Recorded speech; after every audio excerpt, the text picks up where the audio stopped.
All right, so for part two, we're going to be exploring how to gauge for understanding and then the essential questions. Our essential questions should come from our district's curriculum map. And I found this is an eighth grade standard. I thought in my brain that it was sixth for some reason. So I'm going to fix my mistake real quick.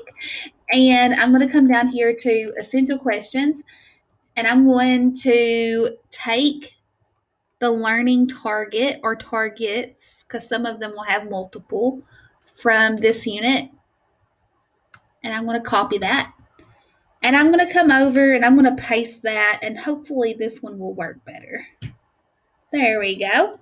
Now you can change the font of that because I know 8 is really tiny and hard for me to see, so it might be difficult for you to see as well. So feel free to change that font after you get it added on there. So that's my essential question. Now, if I was exploring a whole unit instead of just this one standard, then you could go in and you could grab the learning targets for each of the standards that you're going to be teaching for that one unit. And that's what I would recommend. But for this PD, don't feel like you have to do the whole unit. You can go in and edit this lesson plan after you get finished, and you can continue to add more to it as you work within that unit. In this section, you want to include what it is that you want your students to take away. So for mine, I might put for the first one, how humans impact an environment.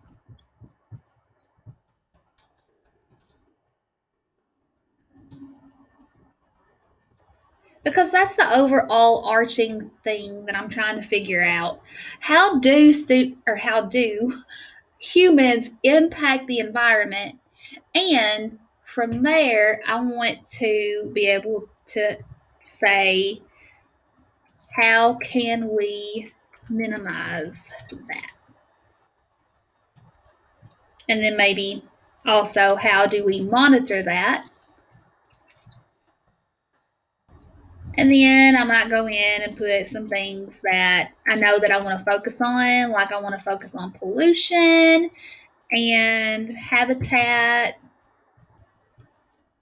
loss, and maybe another bullet that we could talk about habitat restoration.